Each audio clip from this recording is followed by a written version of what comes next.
Janapriya upscale 2 BHK 45 lakhs, 3 BHK 60 lakhs మాత్రమే. సితారా సైనిక్పురి.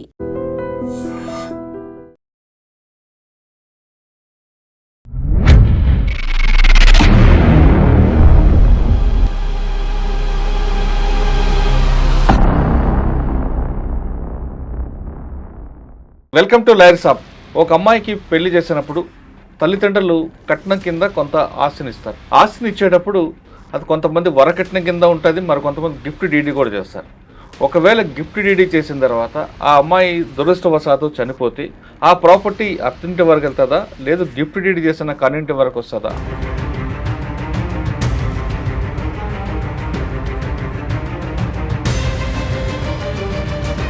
అమ్మాయి తరపున ప్రాపర్టీ కొంత ఇస్తాం. కొంతమంది అమ్మాయి పేరు మీద చేస్తారు, కొంతమంది అల్లుడి పేరు మీద చేస్తారు. అల్లుడి పేరు మీద కాకుండా అమ్మాయిగా చేసినప్పుడు కొంతకాలంకి అమ్మాయి చనిపోయింది, అల్లుడు కూడా చనిపోయారు అనుకోండి, ఆ ప్రాపర్టీ తిరిగి కన్నింటి వరకు వస్తుందా, లేదా ఆ ప్రాపర్టీ మీద రైట్స్ అత్తింటి వరకు వెళ్తారు? పెళ్ళప్పుడు వీళ్ళు కట్నం కింద ఒక ఆస్తిని ఇచ్చారు, స్థిరాస్తి ఇచ్చారు, భూమి, ఇల్లు ఇలాంటివి ఏదో ఇచ్చారు, ఫ్లాట్స్ ఏదో ఇచ్చారు. ఇప్పుడు పేరెంట్స్ ఏమంటారంటే ఇది మేము ఇచ్చింది కదా, మాకు తిరిగి రావాలి అని అంటారు.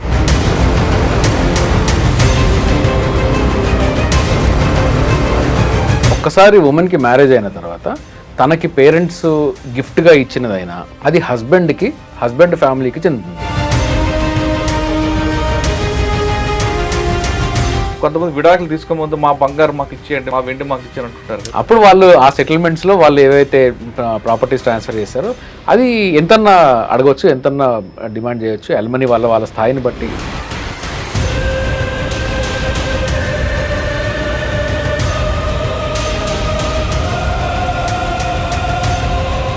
వెల్కమ్ టు లైర్ సాబ్. ఒక అమ్మాయికి పెళ్లి చేసినప్పుడు తల్లిదండ్రులు కట్నం కింద కొంత ఆస్తిని ఇస్తారు. ఆస్తిని ఇచ్చేటప్పుడు అది కొంతమంది వరకట్నం కింద ఉంటుంది, మరి కొంతమంది గిఫ్ట్ డీడీ కూడా చేస్తారు. ఒకవేళ గిఫ్ట్ డీడీ చేసిన తర్వాత ఆ అమ్మాయి దురదృష్టవశాత్తు చనిపోతే ఆ ప్రాపర్టీ అత్తింటి వరకు వెళ్తుందా, లేదు గిఫ్ట్ డీడీ చేసిన కన్నింటి వరకు వస్తుందా అనే అంశంపై మనతో మాట్లాడడానికి హైకోర్టు అడ్వకేట్ శ్రీకాంత్ చింతల్ గారు ఉన్నారు. ఆయన అడిగి తెలుసుకుని. సార్ నమస్తే. నమస్తే మురళి గారు. అమ్మాయి తరపున ప్రాపర్టీ కొంత ఇస్తాం. ఎస్. పెళ్ళైన తర్వాత ఇచ్చినప్పుడు అమ్మాయికి గిఫ్ట్ డీడీ చేస్తాం. కొంతమంది అమ్మాయి పేరు మీద చేస్తారు, కొంతమంది అల్లుడి పేరు మీద చేస్తారు. అల్లుడి పేరు మీద కాకుండా అమ్మాయిగా చేసినప్పుడు కొంతకాలంకి అమ్మాయి చనిపోయింది, అల్లుడు కూడా చనిపోయారు అనుకోండి, ఆ ప్రాపర్టీ తిరిగి కన్నింటి వరకు వస్తుందా, లేదా ఆ ప్రాపర్టీ మీద రైట్స్ అత్తింటి వరకు వెళ్తారా? లేదు, ప్రైమరీ రైట్ ఎప్పుడన్నా కానీ ఒక్కసారి ఉమెన్కి మ్యారేజ్ అయిన తర్వాత తన ఆస్తి, తనకి అప్పుడు దాకా ఉండే ఆస్తి అది స్వార్జితమైన, తనకి పేరెంట్స్ గిఫ్ట్గా ఇచ్చినదైనా అది హస్బెండ్ ఫ్యామిలీకి చెందుతుంది. ట్రాన్స్ఫర్ అయిపోతుంది ప్రాపర్టీ అది తనకి. అంటే ఎప్పుడు తినే ఏ వీలునామా రాయకుండా చనిపోతే. ఇప్పుడు ఫర్ ఎగ్జాంపుల్ మీకు ఒక ఉమెన్ రియల్ టైమ్ కేసులో ఏం జరిగింది అంటే, ఒక అమ్మాయికి పెళ్లి చేశారు పేరెంట్స్ పెళ్లి చేసిన తర్వాత 4 ఏళ్ళకో 5 ఏళ్ళకో ఈ అల్లుడు గారు కూతురు ఇద్దరు కలిసి వెళ్తుండగా కార్ యాక్సిడెంట్ జరిగి ఇద్దరు చనిపోయారు. వీళ్ళిద్దరికి పిల్లలు లేరు. సో ఇప్పుడు పెళ్ళప్పుడు వీళ్ళు కట్నం కింద ఒక ఆస్తిని ఇచ్చారు, స్థిరాస్తి ఇచ్చారు, భూమి, ఇల్లు ఇలాంటివి ఏదో ఇచ్చారు, ఫ్లాట్స్ ఏదో ఇచ్చారు. ఇప్పుడు పేరెంట్స్ ఏమంటారంటే ఇది మేము ఇచ్చింది కదా, మాకు తిరిగి రావాలి అని అంటారు. ఈ అమ్మాయి పేరెంట్స్, చనిపోయిన అమ్మాయి పేరెంట్స్. ఈ అబ్బాయి ఎవరికైతే పెళ్లి చేసుకున్నదో అమ్మాయి, వాళ్ళ పేరెంట్స్, వాళ్ళ మదరు, వాళ్ళ సిస్టర్ ఇంకా బతికే ఉన్నారు. వాళ్ళు ఏమంటారంటే లేదు ఇది మాదే అవుతుంది అని చెప్పేసి వాళ్ళు అంటారు. ఇది తగాదా. సో ఇక్కడ ఏంటి అంటే వీళ్ళు కట్నంగా ఇచ్చాను అని చెప్తున్నారు, కానీ కట్నంగా ఇచ్చింది కాదు. ఇన్ఫ్యాక్ట్ హిందూ సక్సెషన్ యాక్ట్లో, వారసత్వ చట్టంలో సెక్షన్ 14 ఏమంటుందంటే స్త్రీధనం కూడా పెళ్ళైనప్పుడు కానీ, పెళ్ళికి ముందు కానీ, పెళ్ళి తర్వాత కానీ ఏదైనా స్త్రీకి ఒకవేళ ఆస్తి వచ్చి ఉండుంటే, అది స్థిరాస్తులు, చరాస్తులు ఏదైనా కానీ వచ్చి ఉండుంటే, స్త్రీధనం రూపంగా వచ్చినా కానీ అది అబ్సల్యూట్గా ఆ ఉమెన్కి చెందుతుంది. ఈ ఉమెన్ పెళ్ళి అయిన తర్వాత ఈ ఎవరికి వస్తుంది, ఈ అమ్మాయి ఒకవేళ వీలునామా రాయకుండా చనిపోతే ఎవరికి వస్తుంది అనేదానికి చట్టం సెక్షన్ 15లో చెప్తుంది అనమాట. ఇది ఏంటి అంటే, ఫస్ట్ ఒకవేళ ఈవిడికి పిల్లలు ఉంటే పిల్లలకి భర్తకి చెందుతుంది. అవును. ఒకవేళ ఫర్ ఎగ్జాంపుల్ ఒక లేడీ చనిపోయింది, ఈ లేడీ చనిపోయిన తర్వాత ఈ లేడీ కొడుకు కూతురు ఎవరో చనిపోయారు, కానీ వాళ్ళకి పిల్లలు ఉన్నారు, అప్పుడు మన వాళ్ళకి వెళ్తుంది. ఒకవేళ చెప్పిన కేసులో ఆమె చనిపోయింది, పిల్లలు లేరు, భర్త భాగం అందులో భర్త బతుకుంటే భర్తకి ఆ బతుకుంది. భర్త రెండో పెళ్లి చేసుకుంటారు, అయినా కానీ భర్తకే వస్తుంది. ఓకే అది యాజ్ ఆన్ డేట్ భర్తకే.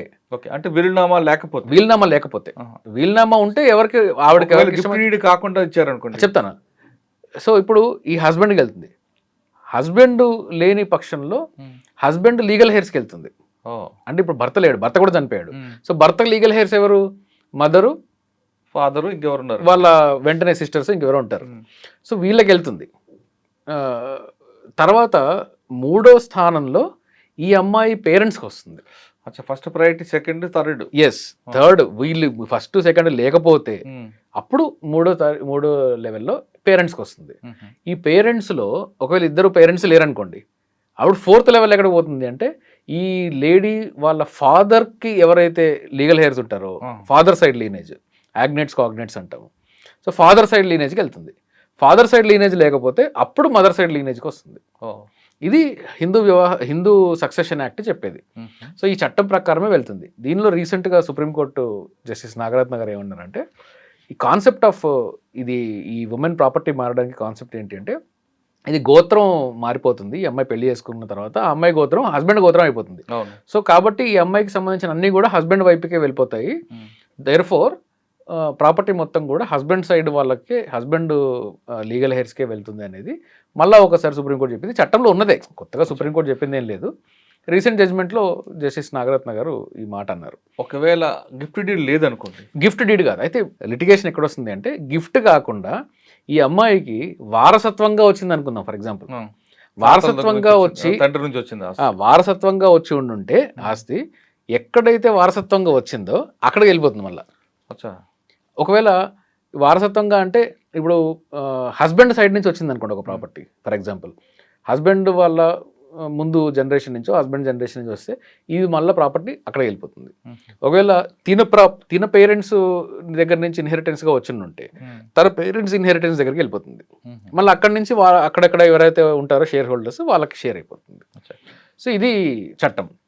కాబట్టి బై అండ్ లార్జ్ మనం ఏం చెప్పొచ్చు అంటే ఉమెన్కి మ్యారేజ్ అయిన తర్వాత తనకు ఆ రోజు దాకా ఉండే చట్టం, ఆ రోజు దాకా ఉండేది కట్నం రూపంలో ఇచ్చినారు అని వీళ్ళు చెప్తారు, కానీ అది గిఫ్ట్ డీడ్ చేస్తారు. గిఫ్ట్ డీడ్ వన్స్ గిఫ్ట్ ఇచ్చేస్తే కేవలం, నేను ఇంతకుముందు కూడా మనం మాట్లాడుకున్న ఒక వీడియోలో చెప్పాను, కేవలం senior citizens and parents act కాకుండా అందులో ఈ ఆస్తిని నేను నా పిల్లలకి నా మెయింటెనెన్స్ కోసము నన్ను వృద్ధాప్యంలో చూసుకుంటారు అని చెప్పేసి ఇస్తున్నాను, వాళ్ళు చూసుకోని పక్షంలో నేను తిరిగి తీసుకోవచ్చు అని రాసుకొని ఉండుంటే ప్రాపర్టీని వెనక్కి తీసుకోవచ్చు.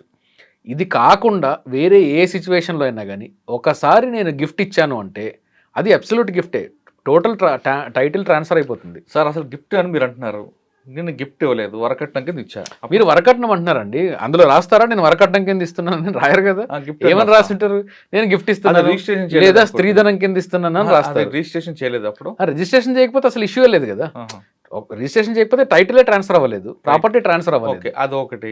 కానీ కొన్ని విషయాలు ఏమవుతారు, కొన్ని సందర్భాల్లో స్త్రీధనం కింద పెళ్ళయింది కాబట్టి ఆడపిల్లకి నేను బంగారం వెండి ఇస్తారు. ఆవిడ చనిపోయింది అనుకోండి, అప్పుడు ఆ ప్రాపర్టీ ఏం చేయాలి?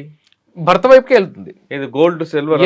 ఎందుకంటే సెక్షన్ 14లో చట్టం క్లియర్గా చెప్తుంది స్త్రీధనం కూడా తన ప్రాపర్టీగా అవుతుంది. వన్స్ ఆ ఉమెన్కి అబ్సల్యూట్ ప్రాపర్టీ అయిన తర్వాత, మ్యారేజ్ తర్వాత అది ఖచ్చితంగా హస్బెండ్ వైపుకే వెళ్తుంది. కానీ కొంతమంది విడాకులు తీసుకోముందు మా బంగారం మాకు ఇచ్చేయండి, మా వెండి మాకు ఇచ్చేయండి అంటుంటారు కదా. అది విడాకులు బతికే ఉన్నారు కదా అప్పటికి. అప్పుడు వాళ్ళు ఆ సెటిల్మెంట్స్లో వాళ్ళు ఏవైతే ప్రాపర్టీస్ ట్రాన్స్ఫర్ చేస్తారో అది ఎంతన్నా అడగొచ్చు, ఎంతన్నా డిమాండ్ చేయొచ్చు, ఎల్మనీ వాళ్ళ స్థాయిని బట్టి. మీరు చెప్పిన కేసులో ఆ తల్లికి రిలీఫ్ కావాలంటే ఏం చేయాలి? తల్లికి రిలీఫ్ కావాలంటే అన్ఫార్చునేట్లీ ఇంకా వేరే చిల్డ్రన్ ఎవరు లేరు అనుకుంటే బహుశా వాళ్ళు పేరెంట్స్ అండ్ సీనియర్ సిటిజన్స్ యాక్ట్లో ఎక్కడికైనా కానీ వస్తే అట్లాంటి క్లాజ్ ఏమన్నా ఈ గిఫ్ట్ డీడ్లో పెట్టుకొని ఉంటే మెయింటెనెన్స్ అడగవచ్చు బహుశా. అంతే. అది ఇప్పటిదాకా అట్లాంటిది లేదు, మీరు చెప్తుంటే ఆలోచిస్తున్నా. బట్ పాసిబిలిటీ ఏదన్నా ఒక ప్రాపర్ కేసు నా దగ్గరకు వస్తే ఈ పాసిబిలిటీని ఎక్స్ప్లోర్ చేసే ఛాన్స్ అయితే ఉంది. గిఫ్ట్ డీడ్ ఇచ్చిన తర్వాత ఒకవేళ ఆ పాప అల్లుడు ఇద్దరు చనిపోతే ఆ ప్రాపర్టీ భర్త వైపు ఉంటుంది అంటున్నారు శ్రీకాంత్ గారు. ఒకవేళ ఈ అమ్మాయికి కూడా ఎక్కడ ఆధారం లేకపోతే తిరిగి డబ్బులు రావాలనుకుంటే లేదా ప్రాపర్టీ మేము రావాలంటే ఖచ్చితంగా ఆర్డీఓ దగ్గరికి వెళ్ళి మెయింటెనెన్స్ కోసం వేస్తే తప్ప మరో మార్గం లేదంటూ చెప్తున్నారు. ఇది గిఫ్ట్ డీడ్ విషయంలో జరిగిన అంశంపై శ్రీకాంత్ గారి విశ్లేషణ. మరో అంశంలో మళ్ళీ కలుద్దాం. అంతవరకు నమస్తే. Thank you very much. Thank you.